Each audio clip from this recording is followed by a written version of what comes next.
This podcast is a proud member of Pod Nation Media Network.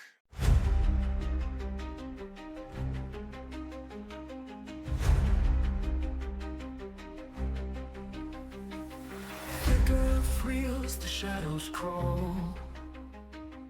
Curtains rise, a ghostly sprawl. The frames are whispers, the stories call.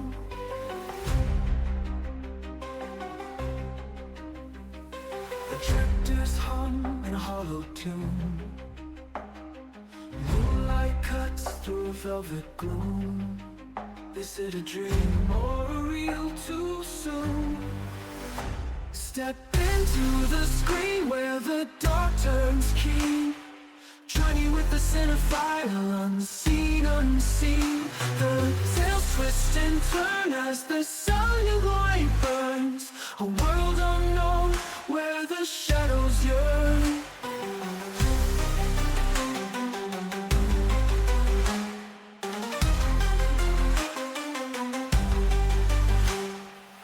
Hello and welcome, listeners, to Journey with a Cinephile, a horror movie podcast, where we take a deep dive into the world of horror cinema, from the eerie classics to the latest spine-chilling releases. Join me as I explore the history, themes, and artistry of horror one film at a time. Whether you're a seasoned horror fan or just stepping into the shadows, this journey is for you. So dim the lights, embrace the fear, and let's talk horror. And let's do that on episode 347. I'm your tour guide of David Garrett Jr., recorded out of Columbus, Ohio, and I'm going to be continuing with my Scouring through the Six. This is going to be number 10 of doing these, and so my first featured review is going to be Leviticus. This is from 2026. I'm going to pair it up with the Love Wanga, also goes by the original title of O Wanga, something like that. That's from 1936, so this is a double feature here about forbidden love, both with it at times being unrequited. I think that might be how you say that word. Regardless, it brings punishment. I also got to see, for mini reviews here, I got the Frighteners. This is my Scouring through the Sixes rewatch from 1996. And then I have one that I was originally going to get pushed, but then it ended up coming out early, and that's going to be the Punishment tapes. I got to actually watch that as a screener, as well as Mr. Reset and the Society of Turnbuckle Bone. That's another screener. And then I gave a rewatch to The Bride. And then, once again, another screener that I got to check out of Autonomous. I think it's by how you say that. All those ones are going to be from 2026, though. And then I have 2 episodes of 100 Years of Horror. So I don't think there's anything else I need to do here for this intro outside of saying thank you so much for listening, and I hope you enjoy coming on this journey with me. Discover the transformative world of hypnosis and how it can lead you to a happier, healthier you. I'm Cindy Brainerd, a certified hypnotherapist from the Hypno Wellness Podcast, and your guide to finding wellness through the power of hypnosis. Join us every Wednesday for insightful topics and Thursdays for empowering hypnosis sessions. Remember, Hypno Wellness, your path to a better you. Are you tired of the coffee? And for my first mini review here is going to be The Frighteners from 1996. It's directed by Peter Jackson. It was written between Fran Walsh and Jackson. The stars Michael J. Fox, Trini Alvarado, and Peter Dobson. There's a whole bunch of people in here as well. Like, I didn't even include here like Jake Busey as well as Dee Wallace. But this is a dark comedy, dark fantasy, dark romance, high concept comedy, psychological drama, quirky comedy, supernatural fantasy horror type film here. There's a lot of subgenres and different things here that get incorporated.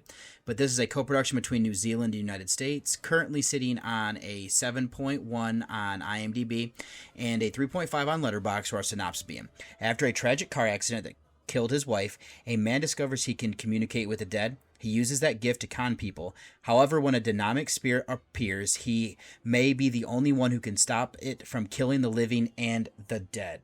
So this is a film that I remember roughly when it came out. For whatever reason, I missed seeing it. Even odder there was a trivia game that I used to play that came with a DVD. Whenever it was a movie question, this is one that would pop up showing the opening scene and then ask questions about the film. So this is one that I made sure I had it high on my list of films to see after one of my favorite podcasters, Mr. Watson, said his experiences that he loves it for and everything like that. So this sparked me to seeking it out. I am now doing a rewatch as my Scouring through the Sixes here. And where I'm going to go ahead and start is that this is a fun film. I'm surprised that I didn't see it closer when it came out, like I've already been saying. I would have been 9 years old, so I was really only watching horror that we had that we already owned. Or when I went to the video store to pick up stuff. I don't know. It's kind of interesting that my dad wasn't really interested in it, so that would probably be one of those big things there. And it does hold up after a second watch. So this has a good story. I'm not surprised to see that it was co-written and directed by Jackson. So he has some dark undertones that he loves to incorporate as well as comedy. Interesting enough is that this does feel like a long Tales from the Crypt episode, which I'm not surprised to see that Robert Zemeckis was the executive producer. So this does have a longer runtime, but there are so many different moving parts that need to be developed that it never lags, so I have to give credit to the team. Now, regarding the Frank character who is portrayed by Fox, his life is stalled following his wife's death. A former architect, he has left their dream home unfinished and decaying, reflecting his own stagnant state. Now he's a con artist. He scams people with a team of ghosts to help fund the repairs. Now, this would include like Cyrus, who's Chi McBride, and then there's Stuart, portrayed by Jim Fife, and then there is also the judge, who is portrayed by John Astin, and he's becoming too old to assist. So Fox delivers a strong performance, making his gray lead character compelling. Then something else that's a staple of early in Jackson's career is an interesting cast of supporting characters. We have Patricia, who's portrayed by Wallace. Now, she at first seems like she's being abused by her mother, who is old Lady Bradley, and she is portrayed by Juliana McCarthy. What I like is that not everything is as it seems, and it looks like there's a lot of dark past with that family. Patricia might not be as innocent as she appears, and then her boyfriend when she was younger was Johnny Bartlett, portrayed by Busey, who was executed for his crimes and everything, and I just like how he was trying to compete with the likes of Charles Starkweather for how many kills he could get in a spree. So it's not even to mention, like I said, the judge, Stu, Cyrus, those are the different ghosts there. There's also Sheriff Perry, portrayed by Troy Evans. And then we also have Milton Dammers, portrayed by Jeffrey Combs. All great. They just add character and depth. So it also explores deep themes, primarily with Jake's burdensome ability to see the dead, a traumatic consequence he exploits to scam grieving locals. It also examines the failures of institutionalization through Johnny's sanitarium-linked crimes and cycles of violence evidenced by Milton's undercover trauma. Furthermore, the codependent, toxic relationship between Tricia and Johnny mirrors the stifling control of her mother. So the acting is consistently strong. Initially unsure for me if Fox would be able to kind of take on a role beyond like Back to the Future. I found he excellently portrayed this charismatic yet seedy con man with impressive depth. Alvarado performed well. She is actually kind of a love interest here, but originally she's married and then something happens to her husband. So she's Lucy and her husband was Ray, portrayed by Dobson. I'd also say that Astin, McBride, and Fife, they add some humor there. Horror veterans Combs and Wallace added necessary weight to their roles, and Busey's wild energy perfectly suited Johnny. Then we also have some other characters I've even brought up. I did bring up Evans, McCarthy, Dobson. We also have R. Lee Ermey, and Melanie Linsky is in a smaller role. So the filmmaking effectively captures the town's dreariness, mirroring Frank's mood before the mystery unfolds. How the action sequences are framed is strong and practical effects excel. The early CGI is inconsistent. I do have to say it isn't all that bad though. There are some fun comedic elements, especially with Frank interacting with the ghosts. That also we have a solid little score here by Danny Elfman. Does taking vibes from like Tales from the Crypt, and the rest of the stuff, fits the atmosphere perfectly. In conclusion, this is a masterfully crafted blend of horror and comedy that showcases Jackson's early directorial brilliance. Fox delivers a compelling performance bolstered by strong supporting cast that adds depth and character to the story. This has a unique ability to balance supernatural thrills with dark humor reminiscent of Tales from the Crypt, creates a memorable experience that holds up after a rewatch for sure. So my rating then for The Frighteners, I give us an 8.5 out of 10, would recommend it. Then up next here I have, it's considered a short on IMDb. I was actually looking this up, and it is considered to be a feature film in my opinion, so The Punishment Tapes. This is a crime horror, I would say, with how far it goes, but this is directed by John Thiessen Jr., who also wrote this, from 2026, of course. This is starring Ana Sofia Salazar, Yuri Della Torre, and Susana Gomez Laverde. This is from the United States. Now, according to IMDb, it's supposed to be coming out June 30th. It did get released early. I did talk to the writer and director, and he's the one actually let me know. So that's why I moved up the review here. It's on Cranked Up TV. I'll just say that, and I'll come back to that. I'll say it again later. But this is hovering between, I would say, like a 2 to a 3-star movie, according to Letterboxd, with our synopsis being: renowned crime journalist Julia, famous for taking down serial killer Gianni Lenzi, receives a package of snuff films from Millian, a notorious underground filmmaker. Lured to his secluded home by the promise of an exclusive story, Julia soon realizes Millian's latest work is a dangerous personal trap. So the journalist Julia, portrayed by Salazar, Gianni is portrayed by Hector Rivera, Milian portrayed by Del Torre, and yeah. So this is one that I learned about when chatting with the writer and director of Thiessen. I had the pleasure of interviewing him twice over on A&B Horror, first with his previous film, Ketchup on Waffles, and then we came back and talked about when it was coming to Cranked Up TV. So he sent me information that this was coming out, and then when Aaron asked if I'd be interested in jumping on and chatting with him as well as like one of the actresses in this, Sarissa Marino, as well as the person who did the effects on this one, that's going to be Danielle Francis. So outside of the title and that this was going to be a little bit of a wild film, I came into this one blind. And so jumping into this though, according to IMDb, this is a short film. Letterboxd has it as a feature. I did look up the rules. I'm going by the Academy of Motion Picture Arts and Sciences as well as the American Film Institute. That has to be over 40 minutes. Since this is 42, I'm including it as a feature. Now that out of the way, this is an intense little film. It reminds me of something like Pieces of Talent or August Underground, just tamer in what is presented. And to be honest, I'm not overly versed in this extreme subgenre. I've dabbled a little bit, mostly like the cannibal films of Italy, which is actually a lot of the inspiration here that John told me about with this film. So it's kind of interesting. And so like we have direct references here to Umberto Lindsay with the name. At the end in the credits, there's actually a thanks to Lucio Fulci, especially with the eye trauma that we actually get in this one. But despite what the characters are doing, the gore and violence is closer to the films of the 1970s where it's hidden more. That makes it more approachable in my opinion. So let's look at the main character here of Julia and her mission. She brought down a similar director in Gianni. So this has given her notoriety in the community and has Milian interested in meeting her. What she did was a good thing. Gianni was making snuff films and needed to be punished. Milian is doing something similar, but he has these delusions of grandeur to not think what he's doing is bad. He just thinks he's making like experimental life films with your exploration giving depth to what a human could endure before breaking. Definitely gives me vibes of something like Martyrs. So the found footage style adds depth as Julia records for her articles in protection while Gianni and Milian do it for their art. This immersion creates like a horrific sense of voyeurism. Julia's consumption of their work drives the plot, adding a meta commentary on media. As long as there is an audience, such content will be produced. Other themes would be like retribution and justice. Julia is embarking on this to help those that are being hurt, also to prevent others from being taken. The title brings back, it actually plays into an element of the story. There's this twisted version of justice that shows the perspective influences of who is right and wrong. There's something that is interesting with that. We also get the idea here and the victim becoming the monster was something that we get to see in this and how they endure. So transitioning to filmmaking, the solid cinematography and framing effectively obscure details, heightening tension. I appreciated Francis's gritty practical effects. Their retro grindhouse quality pays excellent homage to the 1970s exploitation.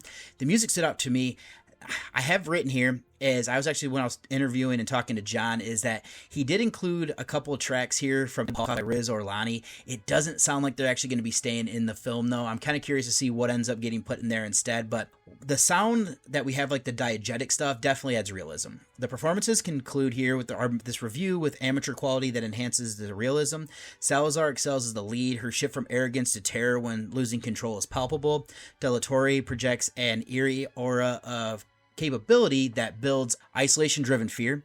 Laverty and Haney, and that would actually make sure I get his first name here so I can give him credit. Craig Haney provides solid support as henchman, while Moreno is heartbreaking in a nearly unrecognizable turn as Kelly.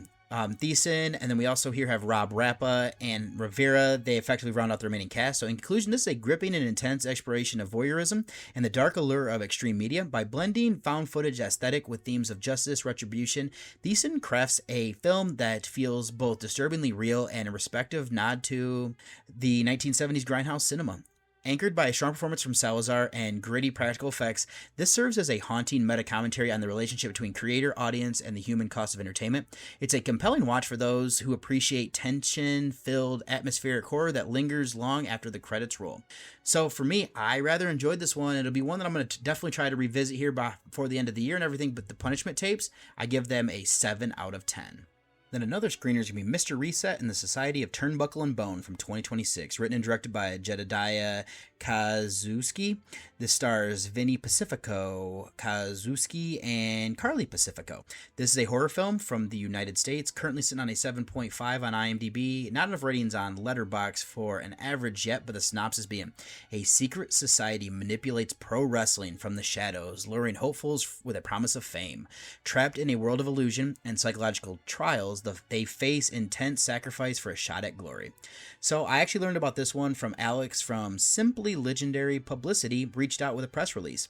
I was able to get a screener, and since it was listed as a 2026 independent horror film, I agreed to check it out for review. Seeing that somebody I know through the horror podcast circles, Pacifico added intrigue, and that'd be Vinny. As at the poster, mixing horror and wrestling is something that I enjoy when I've seen it done, but I did come in blind outside of what I have given here. And where I'm going to go ahead and start is that visually this is an intriguing film. There is an art house vibe to what they're doing. It is meta in that we have these characters who are talking directly to the audience as they break the fourth wall. It also is given a vibe of like a faux documentary and revealing this information, but it's an interesting route to go. Also, not necessarily working as well for me personally. So expanding on this documentary that's like faux style here, Vinny noted in the press release that it's a fictional look at real world events. An animated montage illustrates the grueling path wrestlers take from childhood dreams to the professional struggle. It offers a poignant commentary. Even champions can be chewed up, spit out, and eventually forgotten. There's also this element that very few truly make it, and even less become legends. Shifting them slightly, but sticking with the wrestling elements, I do like this fake history that the professional wrestling stuff was around at the same time that civilization was formed. In reality, there is truth, but not in this type.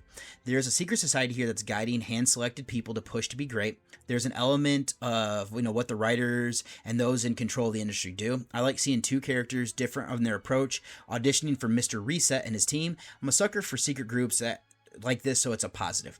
I'll go ahead and say Mr. Reset is portrayed by Kazuzuki, and then the two wrestlers I was bringing up here who are almost being like audition, we have Mr. Stanley portrayed by Jamie Stanley, and then Power Punch, Vinny Pacifico is playing a fictional version of himself. So this explores the weaponization of dreams, showing how Vinny's lifelong ambition is being exploited. He sacrifices family and relationships for his goal, while Mr. Reset deconstructs those who follow his methods. Both Vinny and Mr. Stanley exhibit identity fragments, highlighting the industry's predatory exploitation of competitors. Then to build on that as well, the wrestling scenes are good. I like showing the spectacle versus reality. Pain is also being shown as a currency to succeed. Then let's shift over to talking about the filmmaking aspects. The cinematography and framing are highlights. I'm a fan of experimental and surreal, which this does well. I will say this does make the story disjointed and difficult to follow at times. How they shot the scenes in the ring were all good. I appreciated that. We don't get much in the way of effects outside of when things are going trippy. Now, a buddy of mine who also had a screener of this did express issues with potential use of AI. I didn't notice that, and if there was, I didn't have an issue. Other than that, though, the soundtrack and music were great for fitting for what was needed with the vibe and atmosphere. So the action performances here anchor the film as well. So lead Vinny Pacifico excels, likely aided by playing a fictional version of himself. And that wrestling background does trans well to the screen because you do kind of have to be a character. And then Carly Pacifico plays his wife in this. She actually goes by it in the movie here of Minnie, which is kind of Minnie and Vinny. It's kind of funny there. So she provides an emotional counterpart as Vinny loses focus on what truly matters. Kazuzuki is compelling as the enigmatic Mr. Reset, supported by Nick J. McNeil as his assistant Mr. Hand. Then the rest of the cast, including Bobby Fish, we have Rob Risen, Stanley, we also have Alora Mariana and Olivia Mendoza. They all fill out the necessary roles there. And one last note is that this is not traditional horror. We have an eerie atmosphere, though, with Vinny putting everything he has to succeed in this industry. And then the secret society is creepy, and where they end as it contributes, it's fitting for the genre. In conclusion, this is a unique cinematic experience that blends the worlds of professional wrestling and psychological horror. While the experimental style and disjointed narrative structure might challenge viewers, the film's surreal atmosphere, solid lead performances, and insightful meta-commentary on the predatory nature of the wrestling industry make it a compelling, if unconventional, entry into the genre. It is a worthwhile watch for those seeking something outside of the traditional horror. So my rating here for Mr. Reset and the Society of Turnbuckle Bone, I end up coming in here with a 6 out of 10. Then my last actual feature here is going to be my rewatch of The Bride from 2026, written and directed by Maggie Gyllenhaal, stars Jessie Buckley, Christian Bale, and Penelope Cruz. This is a dark comedy and romance, period and psychological drama, body and monster horror. So this is a co-production from the United States and France. Synopsis: in 1930 Chicago, Frankenstein and Dr. Euphorius, who try to help create a companion. They give life to a murdered woman known as the Bride, sparking romance, police interest, and radical social change. So Frankenstein here is going to be portrayed by Christian Bale, and then Dr. Euphorius is going to be portrayed by Annette Bening, and then the Bride is going to be portrayed by Jessie Buckley. So if you'd like to hear a feature review that I did, episode 332. So for IMDb, the rating here is a 5.6, Letterboxd 2.8. So this one here it's definitely polarizing. So it's a radical reimagining over a remake. Set in 1930 Chicago, Gyllenhaal eschews a standard Universal remake for a unique, fantastical interpretation that blurs the line between reality and surreal. We open up with some meta-narrative here where we have a shadowed Mary Shelley as she possesses the character of Ida to reveal truths that she couldn't express in her own era. Mary Shelley is also going to be portrayed by Buckley. Ida is the name of that character before she dies and then is brought back. So it kind of ends up leading here to Buckley having a triple threat performance. Buckley masterfully navigates three variations of this character. We have the spirit of Mary Shelley, the free spirit Ida, and then the resurrected Bride, which is a combination of those two, as well as, being kind of its own person. Her performance captures a stressful volatility, moving seamlessly from like an exorcist-like outburst to newly awakened woman seeking fun and agency. So we have human monsters, though. Christian Bale's Frankenstein is a tragic, lonely figure who seeks a mate not just out of desire, but out of desperation and like a fear of rejection that comes with it as well. Now, that's something that's even been in the novel and most interpretations of the film. But this explores a performative identity, highlighting Frankenstein's obsession with a fictional character who's portrayed by Maggie's brother of Jake, the surreal dance sequences that question the character's true nature versus their masks. We have themes of autonomy and feminine rage. A standout element is the Bride's use of Herman Melville's line, "I would rather not," from Bartleby the Scriver as a tool for agency.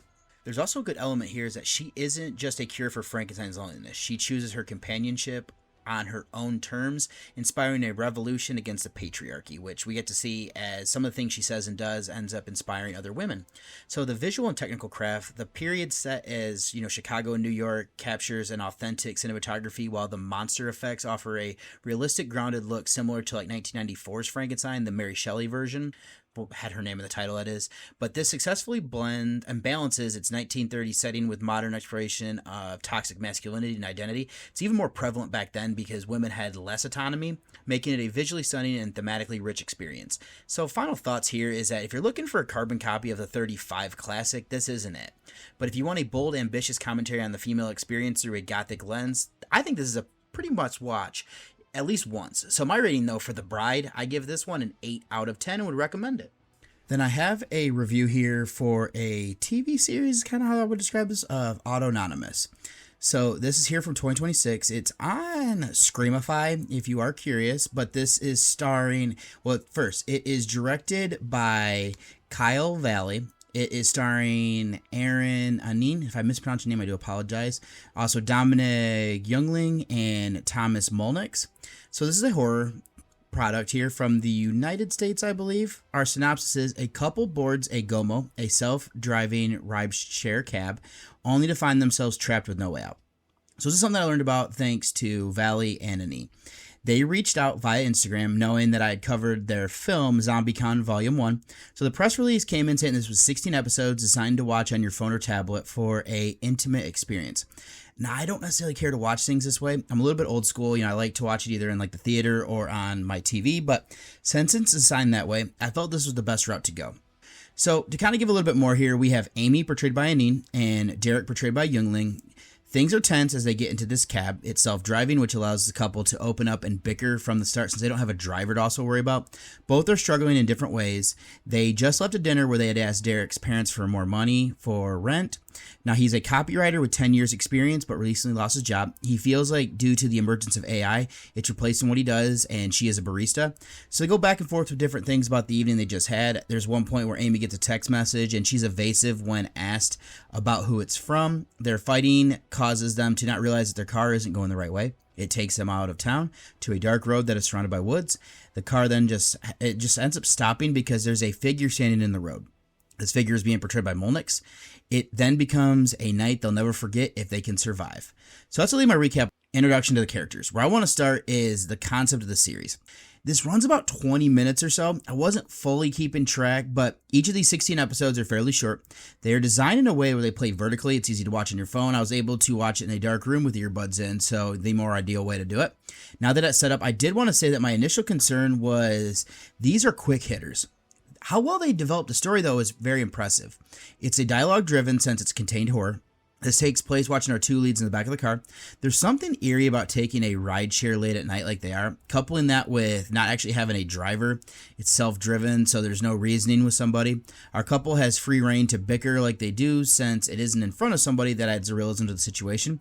Something else here is the fact that the problems being brought up are real and easy to connect with.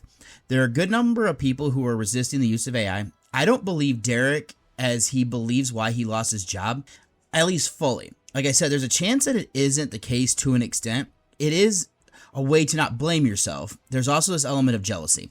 Amy gets a text and she ignores it after seeing the alert. Derek asks who it is and she's being evasive. That spirals with a reveal. The film then explores the struggle of parental validation. Derek, depressed by unemployment, resents needing his parents' help with rent and dislikes his father's suggestion of trade school. Meanwhile, Amy feels judged by them for being a barista. Interestingly enough, without more context on the parents, it's unclear if these tensions are based on reality or their own projections. Other themes that are explored would be like the illusion of control. The couple is wrapped up in their issues. They don't realize they're being rerouted or where the car is even taking them. It's even worse when the app glitches and the screens freeze, the doors lock, and they're powerless to do anything. Building on this, there is no manual override. They're taken to a dead zone for service and no one to talk to about figuring out the issue. That isolation adds to the terror. Then for the acting performance, I've already said that Anin and Youngling, they are truly carrying this, and I'll say they feel like a real couple struggling. Molnix is good as this figure that is creepy when they encounter him. Other than that, I don't recall anybody else, but if there was, they did well for what was needed. Regarding technical aspects, the filmmaking is impressive. Although the vertical format is a gimmick, it's well executed here. Capturing the nightmare of being trapped in a self-driving car, the production value feels high despite knowing that it's probably made on a very small budget. The limited effects that were used were exactly what was needed. Finally, the sound design, especially by the calm automated voice during the crisis, is a great touch. In conclusion, this effectively leverages its unique vertical format to create an immersive, tension-filled horror experience. Though its dialogue-driven narrative, the series skillfully weaves together relatable themes of AI-driven anxiety, relationship struggles, and a chilling sense of isolation. With strong performances from Anin and Youngling, alongside impressive sound design and filmmaking, Autonomous proves to be a compelling and well-executed contained thriller that makes the most of its unconventional presentation. So my rating here then for Autonomous, I give this one a 7.5 out of 10. Would recommend this, especially if you have Screamify, to check this out. And I'm ending out these mini reviews here with 2 more episodes of 100 Years of Horror. So, written by Ted Newsom here. This is featuring Turin Bay, Ray Bradbury, and Roger Corman. So this is episode 9, Ghosts, which is documentary horror, of course. 100 Years of Horror takes a close look at movies about ghosts, haunted houses, and the paranormal. So some other stuff here is kind of bringing up that Bradbury is interviewed. That's kind of great. He uses some great analogies about having like a tooth pulled, and you're kind of drawn to that missing part where you will, touch that spot with your tongue. They talk about ghosts, how they started out more atmospheric, like with The Uninvited, tended to be more gothic. Curse of the Cat People is actually an interesting one because it's a sequel, but the original one is not like this.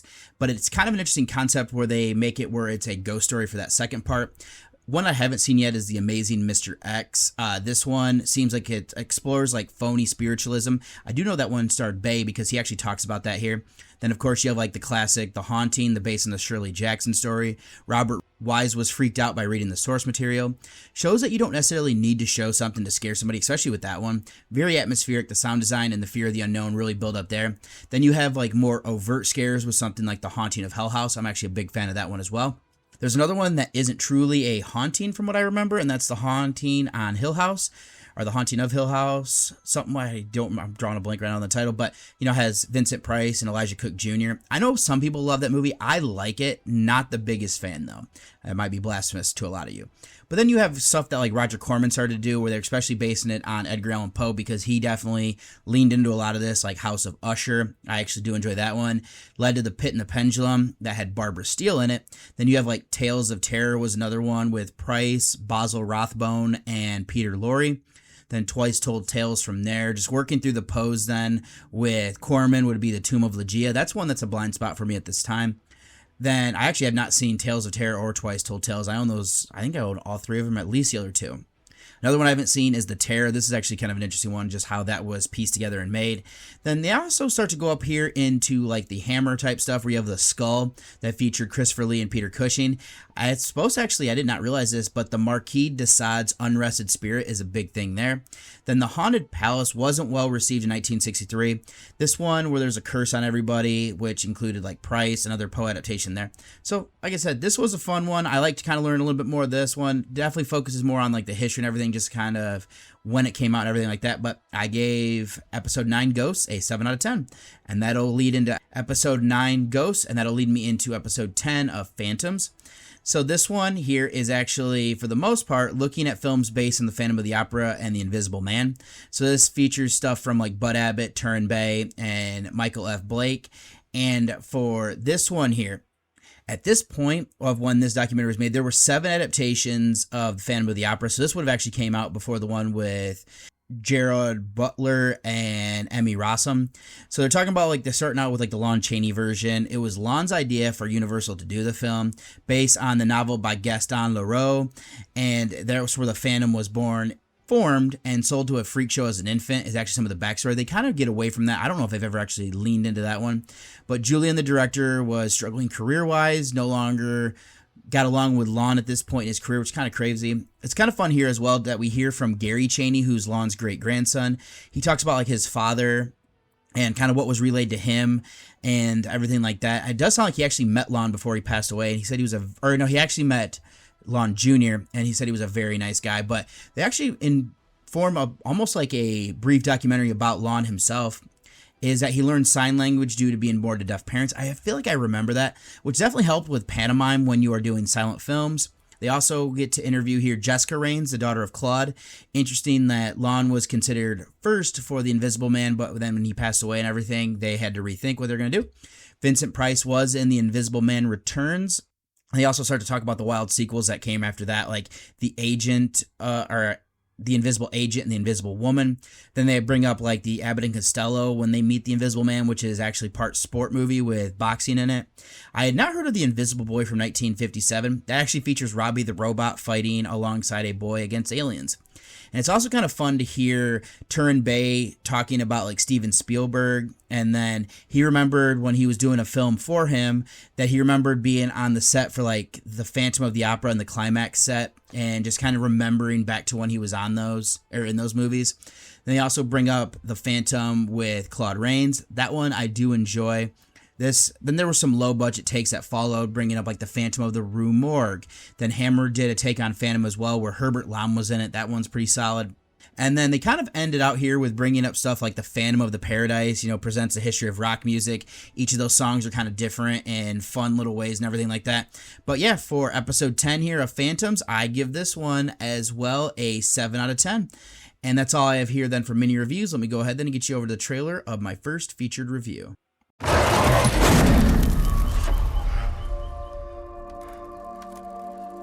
You like it here? What do you like about this place?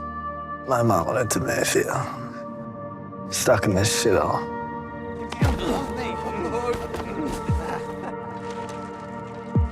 So, there's nothing you like about this place?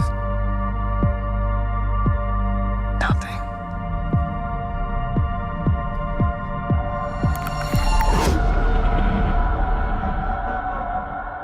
Indecency.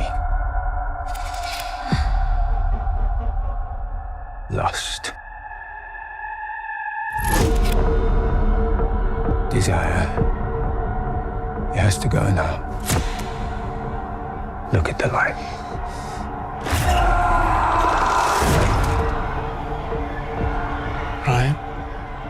You okay?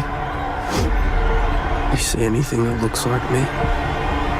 Don't go near it.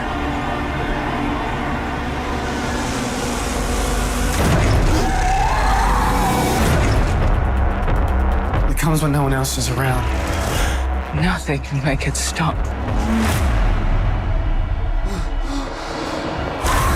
Open it! It's gonna kill him!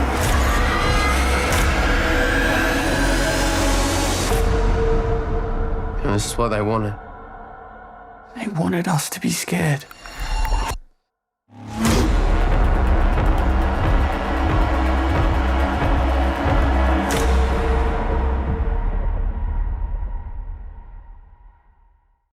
And for my first featured review here is going to be Leviticus. This is from 2026. This is written and directed by Adrian Chirella. I think it might be how you say that.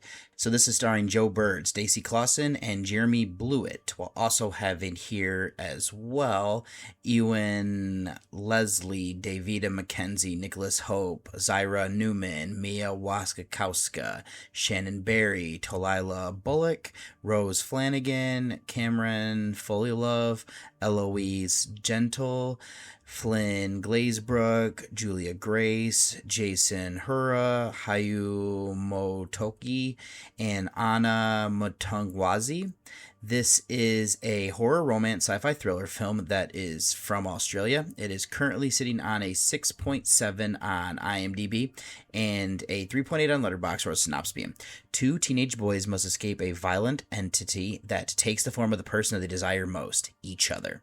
So this is a film that for whatever reason didn't necessarily interest me originally. I'm not entirely sure why though, because I didn't really see a whole lot about like what the premise was. Part of the trailer played at the Gateway Film Center. I knew that it was going to be a horror film, so I added it to my 2026 one to check out at some point. What did pique my interest was the fact that this was highly rated according to Rotten Tomatoes. So I did catch this on the Thursday of its opening weekend, and so let me kind of get into some of those things because it almost makes it sound like there is a major reason as to why I didn't want to watch this one. It was more I just didn't know enough about it, and yeah, it kind of flew under the radar for me. So let's start off with some feature notes, though, and with our director here, Chiarella. He has done this for 2 features and 3 shorts. This is the first visit I've seen, only one he's done in genre so far. There are 2 assistant directors. First is going to be Maddie Barker. He has done this for 2 films and 2 shorts. First visit I've seen, first in genre. The other one is going to be Oliver Tumel. He came up previously with the film Together. So I've seen 2 of his 5 for 40%. He has 3 in genre. I've seen the 2 that are out now. The only one that I haven't so far is going to be Insidious Out of the Furnace because it's not fully released yet. So then this is the first feature that Chiarella has written. He has written 3 shorts, though. Moving down to the cast, first is going to be Bird. He's been in 6 movies. I've seen 2 of them now for 33%. He's also been in 4 shorts, and I've seen both of his horror films because he was also in Talk to Me. So his co-star of Clausen is who I'll cover next. I've seen 2 of his 6 works. He actually was just recently in a film that I have covered of Thrash. I didn't bring him up in his credits, though, because he wasn't necessarily a star, but he was a kind of an important character, but not one of the top 3 that I kind of went through. So he's been in 2 shorts outside of that. He has 3 in genre from what it looks like. His next film is going to be in the Wolf Creek series of Wolf Creek Legacy. Then last is going to be an actress that I'm a fan of Wasikowska. She's been in 39 motion pictures and 8 shorts. I've seen 10. Not horror would be like Alice in Wonderland, Alice Through the Looking Glass, and Lawless. I have seen all 5 of her horror films as of right now of Crimson Peak, Stoker, Piercing, and Rogue. But then, let's jump into this movie here. And we're going to start with an indoor pool. We have Marnie, portrayed by Bullock, is a lifeguard and she's locking up for the night. We then see a shower turn on. She starts to talk to somebody and we don't see anyone there. There is then moans of what sounds like ecstasy. Something happens and it turns to screams. So then we get introduced to our lead here of Niam, portrayed by Bird, and he's a recent newcomer to this town, and he's hanging out with Ryan, portrayed by Clausen, who it sounds like he typically ignores Niam in school. So after witnessing a snake eat a frog, they explore an abandoned building where they unsuccessfully try to lift a heavy pipe adapter. This will come back later. So the encounter reveals their mutual attraction, leading to a kiss and an intimate moment. However, Niam is inexperienced and pauses their actions. Then to develop a bit more about everything that's happening here. This is a small town. From what I'm gathering, Niam's mother, who is portrayed by Wasikowska, has dealt with a lot of tragedy. She's decided that she's going to move them here for a church. She's found solace in what they do. So the minister of this is going to be Rod, portrayed by Leslie. He has 2 children, Hunter, portrayed by Blewett, and Izzy, portrayed by Mackenzie. It is at this service that Niam and Ryan steal glances at each other. So Niam's world gets turned upside down, though, when he goes over to Ryan's house and hears something in the backyard. He spies on Ryan and sees that he's not there alone as he's with Hunter. They're throwing rocks at each other, like some of these big ones, actually. Then they kiss. This hurts Niam. He reveals what he saw to Rod and his wife. This leads to something that will change the lives of everybody forever. So this brings a deliverance preacher to the town. He is played by Hope. Now, the congregation is there to watch. The preacher then does a ritual. Hunter makes snide remarks during it, and it makes actually Ryan snicker. But the preacher then brings out a lighter, and what he says causes them both to go into what looks like a seizure. This upsets Niam, whose guilt is now growing. So then Niam goes over to Ryan's place once again and peeks into the backyard. It's actually a very similar to scene for the time that he was with Hunter, but Niam doesn't see anybody. Ryan leaves holding the gate open for this other person who's invisible. Now Niam follows them to a skate rink. Ryan goes into a photo booth. Niam is looking at the pictures, and it seems like he's actually in there interacting with somebody, but he can't see them. It turns to terror when Ryan is attacked. There's an interesting element here where Ryan is freaked out to see Niam there, and then Ryan flees in terror. It is from here that Niam is worried about both Ryan and Hunter. His guilt is factoring in. He sees Hunter attacked and he's unable to help in time. His involvement leads to his mother getting him the same help from this deliverance preacher. Now that Niam is cursed, he finally sees what the other boys were. It takes the form of the one you love the most and that you get close to. Izzy does help piecing some information together, leading them to the girlfriend of Marnie, who is Jessica, portrayed by Barry. It's a race against time and the distrust of who you love in order to break this curse. So that's my recap action of the character. I want to start is that what I like best about this film, it's a combination of misguided love and being mean-spirited. Something that concerned me early on was the dark look at religion. So this is a subgenre that I love. The problem is that we've been flooded with a lot of them in recent memory. It's a tightrope to walk with trying to do something different and not just critiquing religion for critique's sake and still being fair. I think this one does pretty well with that. Let's delve into this a little bit more. Niam is a teen who probably has known for some time that he's gay. It isn't until he meets Ryan that it's like fully confirmed for him. He's in young love and his heart gets broken when he sees Ryan hooking up with Hunter. I don't truly see anything wrong here since there's been no commitments made. Niam has his hurt feelings, though when you realize that you aren't the only one that this person's actually also kind of doing these same things with. I hate that this gets misguided revenge though by telling Hunter's parents. In reality, he's hoping that it will end what they're doing so he can have Ryan all to himself. What it ends up doing is bringing things much worse. Let me then just say here that this unforgiving deliverance preacher is terrifying, especially regarding the ritual's curse. This entity which mirrors the person a victim loves most to keep them apart or kill them. And it carries some strong It Follows vibes. And I'll actually kind of get back to that when I go to do some trivia. But given that every target is gay, it makes me wonder if this ritual would have been done on a straight person, would it have the same effect? I also found the title to be very clever. I've not read it, but the Leviticus book of the Bible talks about forbidden things and the harsh punishments that come from doing them, and it makes total sense here. So I did want to explore something else that I brought up previously about religion. It doesn't seem like this film is completely saying that religion is bad. We have this congregation that seems like a good community if you're a believer. Niam's mother needs a group like this. I do think that because it's a religious group, these specific believers aren't good Christians. They believe that being gay is a sin. Having this deliverance preacher come in and do what he does is misguided for sure. I don't know if I fully believe what will happen, or they don't know that it's actually going to happen the way it is, or at least I think the preacher might, but not everybody who is actually asking for his help. And it's truly heartbreaking to see. So this also explores how religion is weaponized, which believers justify harm based on the boy's sexual orientation. The entity itself weaponizes desire, mirroring the person a victim loves most. This creates a cycle of internalized shame and fear. As one line suggests, the curse is designed to make them fear one another. Ultimately, the community's facade is exposed as the boys are isolated, forced to seek solace together when their community has failed them. Let's then look at the acting performances here. I'm pretty strong throughout. The leads here of Bird and Clausen excel, initially portraying a heartwarming connection that shifts into high-stakes tension as they face prosecution. Blewett is sympathetic as a character being punished for circumstances beyond his control, a situation that briefly casts Niam in a villainous light. I also think that Leslie, Waskakowska, and the church members are all well cast, while Hope provides a terrifying presence and Mackenzie effectively conveys his character's grief. How she does or something that she does here does lead to a very evil decision. All that's left, and it'd be some filmmaking before I do that trivia, is I think the filmmaking's impressive. Effectively capturing a small rundown town feels authentic. The cinematography builds significant tension, particularly during entity attacks. I appreciated the visual perspective shift that allows the audience to experience and that reveal alongside Niam after he's cursed. The effects appear largely practical and high quality, while the music and sound design enhance that creepy atmosphere as well. So then some trivia here. The film draws its central horror concept from the real-world accounts of conversion therapy practices across multiple cultures globally, not just Western or Christian contexts, which our director here researched extensively before writing this movie screenplay. On the very first day of rehearsal, Chiarella picked out the actors Bird and Clausen personally and took them on a road trip to scout locations, using this as an informal bonding exercise before any formal rehearsal work began. Production designer Bethany Ryan and the rest of the production team made a conscious decision to avoid any stained glass window version of spirituality, instead placing a church within a bleak industrial environment to create a visual clash between nature and human-made structures. That's actually very cool. I actually like that a lot. So before filming began, Chiarella sent lead actors Bird and Clausen into a shopping mall with instructions to stay in character throughout, telling them the public world would serve as their audience. The exercise was immediately tested when a member of the public recognized Bird from his previous role in Talk to Me. However, Bird maintained his character throughout the encounter. That's actually I can see it. He does seem like a very good young actor. Chiarella's engagement with horror began in childhood, and he'll sneak downstairs in the middle of the night to watch things like A Nightmare on Elm Street and Halloween. His credits growing older with him helping understand that horror monsters function as representation of real-world trauma. The title is the biblical book containing the verse, "Do not lie with a man as with a woman," a direct thematic connection, the production embedded in its visual narrative design choices around spirituality and industry.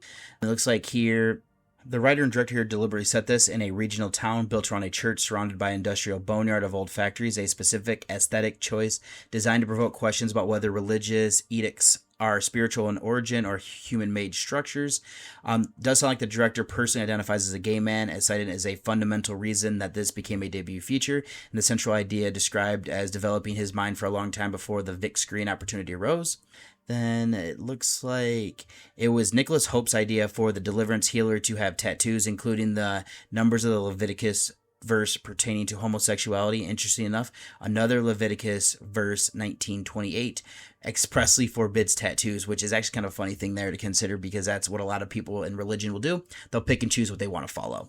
So in conclusion, this is a compelling and unsettling horror film that masterfully blends genre tropes with a sharp, necessary critique of religious intolerance. By grounding its supernatural terror in the very real pain of suppressed identity and social ostracization, the film creates an atmosphere that emotionally resonant as it is frightening. With a strong performances, authentic atmosphere, and high-quality filmmaking, Leviticus stands out as a thoughtful entry in the modern horror landscape, proving that the most terrifying monsters are often those birthed from prejudice and fear. So my rating here, I'm going to give this an 8.5 out of 10. Not going to do a spoiler section just because this is, still in theaters and everything, and I want to have more people watch it before I start to say anything deeper if I decide that I'm going to go that route. But I'm going to go ahead and get you over to the trailer of my second featured review. Mysterious figures slip silently from shadow to shadow. Nature becomes ghostly and unearthly, alive with evil movement, shuddering incantations and gruesome rites. And seemingly from everywhere comes the throbbing, pulsating beat of the voodoo drums. Drums. Drums.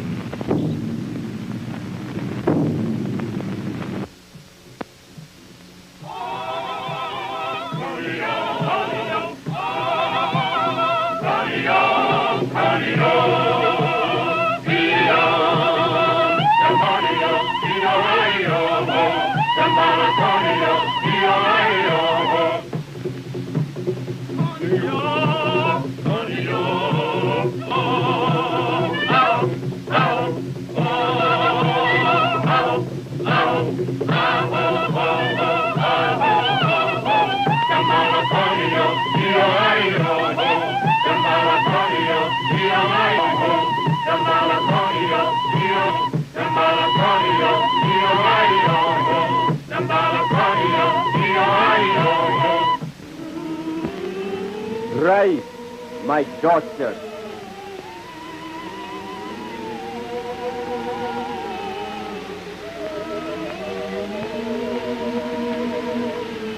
Where this Wanga? It is and will be your only protection.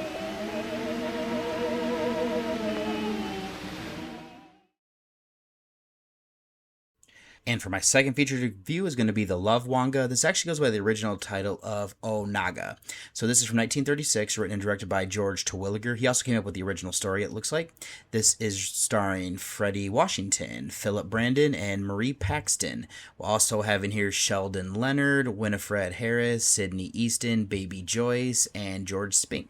This is a horror film that is from the United States, currently sitting on a 4.7 on IMDb and a 3.0 on Letterboxd, with snaps being in Haiti. A black female plantation owner enacts a voodoo curse and revives zombies for revenge on a white male neighbor who has chosen a white woman over her for marriage. So this one originally I almost watched last year. It's because, well, it's kind of interesting is that the timing lined up quite similarly for both. Both times I planned to check this out, I was visiting my in-laws and watched something on our tablet. So IMDb has this as 1936. Letterboxd has this as 1935. So I almost watched it for a Voyage to the Fives last year, but I'm going by IMDb for the year and everything like that. So that's what I'm going to use, and that's why it's here.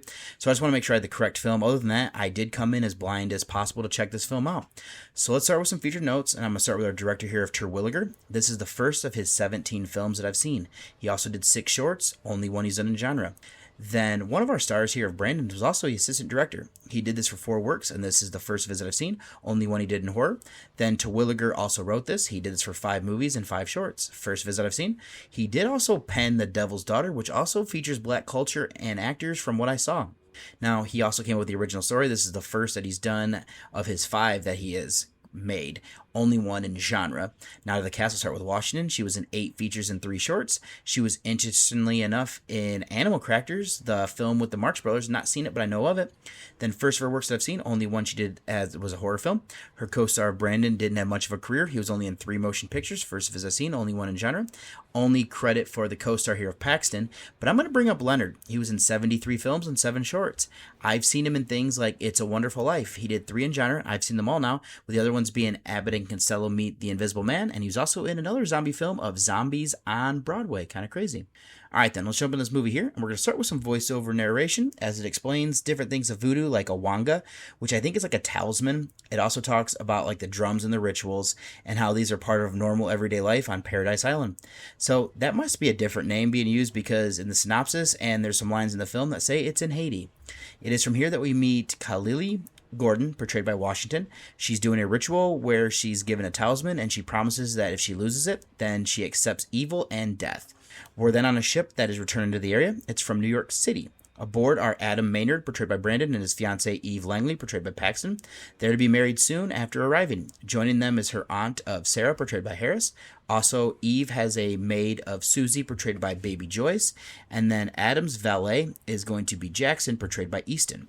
So kind of what I'm gathering here is that Susie and Jackson are a couple, or he's trying to get her attention. But also on this vessel is Khalili. What we'll learn is that she's in love with Adam and wants to marry him. She owns a plantation next to the one that belongs to his family, so he doesn't currently own it. I believe his father is still alive. There's hopes that this upcoming marriage is that he'll take over. Khalili approaches Adam and they chat. It is for here that we learn that she's actually infatuated with him. He rebuffs her advances, pointing out about his engagement. She then decides to mess with it, enlisting the aid of Susie after threatening to put a curse on her. So we have further complications here that arise as we have Lestrange, portrayed by Leonard. He's the overseer of the Maynard plantation, and he's also pursuing Khalili. He argues that because she is biracial, Adam will never reciprocate her love, suggesting that those two belong together here of Khalili and Lestrange. Curiously though, Lestrange is portrayed by a white actor, making the claim of being same as her ambiguous. I don't know if that means that he's also biracial, or we're just supposed to accept that he's black.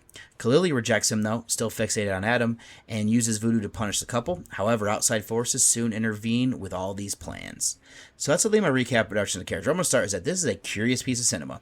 I was reading through other reviews of this one, and some gave me a good laugh. What I will say is that going very close to being racist here with the views that are being presented. It's a little bit too tame to be too offensive in my opinion.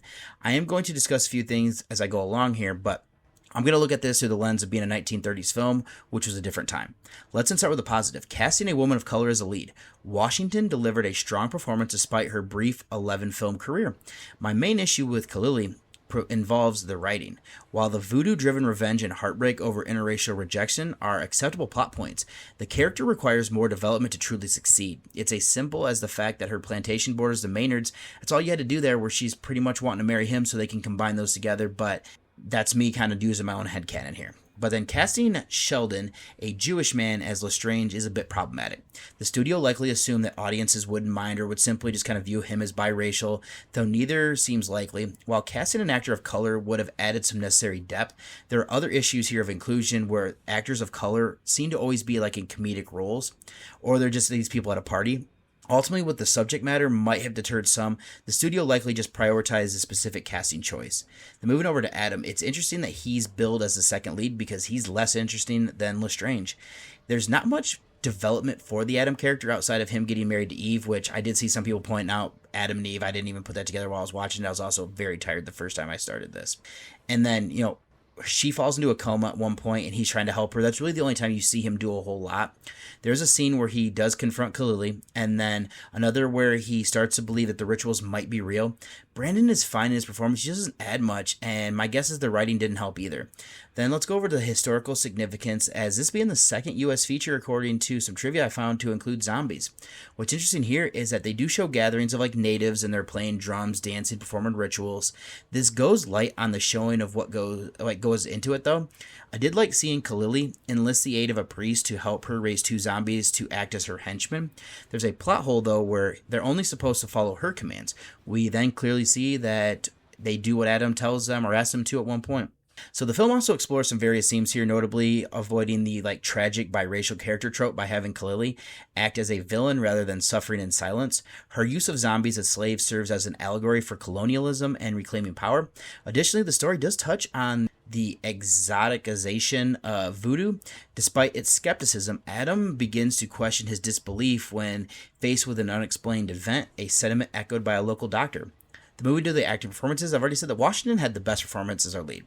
Any issues that I have with her character was probably how it was written and the story moves. Leonard would be right there behind her, despite my issues with his ethnic background. Brandon and Paxton are bland, with the latter disappearing for pretty much a long stretch of this one. Harris was fine. I don't care for what they did there, but Joyce and Easton's performances were what was asked of them, I'm assuming. All it's thought to be filmmaking aspects in general, I'm guessing that this was hampered by the technology of the time. I did like that they filmed in Haiti and Jamaica. There is a more authentic feel there. There were times where it does feel more staged and less natural. We don't get a lot in the way of effects, doesn't necessarily need them. Something that they did at the climax was quite creepy, so credit there. The drums are a good touch, having them be almost like a constant that is driving people mad, adds to something. That's actually one of the things I do like about these kind of island films when they're playing with that type of concept and idea there and everything like that. All right, so there's just two pieces of trivia here that I was going to bring up. Due to threats made toward crew members by Haitian Papaloi priests, production was moved to Jamaica. 2 crewmen reportedly died there, one from yellow fever and the other had an infection resulting from a barracuda bite. That's wild. So this was delayed release in America until early 1942, when its distribution briefly under the title of the Love Wanga. The reason for the initial shelving was the film's depiction of interracial sexuality by an interracial cast. Wild. So in conclusion, this is a curious historical artifact that offers significant interest despite its flaws. While it suffers from inconsistent writing, problematic casting choices, and dated character development, it stands out as an atmospheric setting in Haiti and Jamaica with an early inclusion of zombies in American cinema. Washington delivers a strong, memorable performance that helps to anchor the film, even if it navigates, complex and sometimes uncomfortable themes regarding colonialism and exoticism. Ultimately, while it may not succeed entirely as a cohesive narrative, the film remains an intriguing watch for those interested in the evolution of horror cinema and the racial dynamics represented in 1930s filmmaking.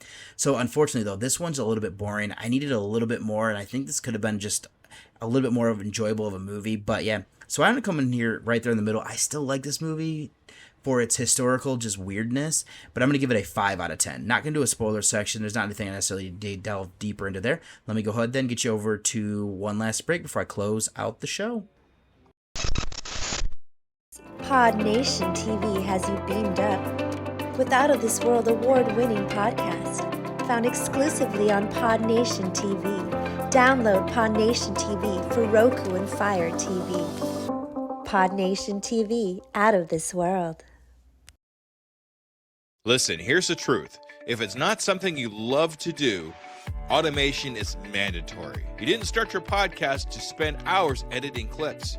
You started it to create, connect, and grow your audience. But here's the problem. Every other platform works with video podcasts, and manual editing eats up your most valuable asset, your time. That's where Opus Clip changes everything. Upload your video, and Opus Clip will automatically find the gold nugget moments, auto-clip the captions for the best parts, perfect for TikTok, Reels, and Shorts. 1 hour-long episode becomes 10, 20, even 30 viral-ready clips in minutes. The tool even predicts each clip's viral potential, so you know exactly what to post. No more tenuous editing, no more wasted hours, just you staying in the place that you love to be, creating content that matters. Head to podnationopus.com for your free trial and get back to doing what you do best. Stop editing and start creating now. And welcome back. So if you'd like to send me any sort of feedback, anything you want read on the show, or any screener requests, anything like that, you can send those to journeywithacinephile@gmail.com. If you'd like to read any of my written reviews or see any of the old past podcast episodes, all of that is being stored over at Journey with a Cinephile. That is my blog, and that's going to be horrorreview.webnode.com. If you'd like to follow me and become friends on Facebook, it's going to be David Garrett Jr. is my name over on there. There's going to be a link in the show notes. And then if you'd like to follow me on Twitter, it's going to be Buckeye from Mish. And then if you'd like to follow my Letterboxd page, where I have all of my reviews, whether that is going to be horror or non-horror, that's going to be David OSU is my name on that. Instagram and Threads, I'm David OSU87. Over on my personal Instagram page, you might see some of my family stuff every now and then whenever I remember to post something. My wife is much better at it than I am. But then if you'd like to follow the Journey with a Cinephile Instagram, that's going to be Journey with a Cinephile, all one word. And then also direct you, if you'd like, to the Discord channel. That's going to be the Nightclub Discord, but I have a page over there. And there's also some other great pages of other shows and them kind of messing around and everything like that. Do highly recommend if you want to go ahead and check that out. And then the last thing I'll actually say here, if you would like to listen to the show a day early, this is always going to be streaming over there on the PodNation TV app. So I will have, once again, a link in the show notes for that if that is something that you're interested in. So yeah, there's some great stuff here. There's some great shows on some of these other networks and stuff. I highly recommend checking them out. And for my next episode, then, it's going to be another one of my Scouring Through the Sixes. It's actually going to be, my featured reviews are going to be, it's Farmon Maria. I don't believe I know what that word is translated into English, but I'm pretty sure this is on YouTube and there was subtitles. So that'll be the one from 1936. And I was going to try to go to the Gateway Film Center to check out a movie. Things just didn't work out with my schedule and everything. But Pretty Lethal is going to be the 2026 film that I pair up with it. I actually might make a little better of a double feature. Both of them actually would work very well. But then my Scouring to the Sixes rewatch is going to be Hellraiser Bloodlines. I haven't seen this one since I picked up the DVD many, many years ago. I have a couple of screeners that I'll throw on there, as well as doing some rewatches here and there for other things as well. But so I'll have mini reviews for you. I'll fill out what I can there. So I don't think there's anything else I'm going to do here for this outro outside of saying that wraps up this episode of Journey with a Cinephile, a horror movie podcast. Thank you for joining me on this exploration of horror cinema.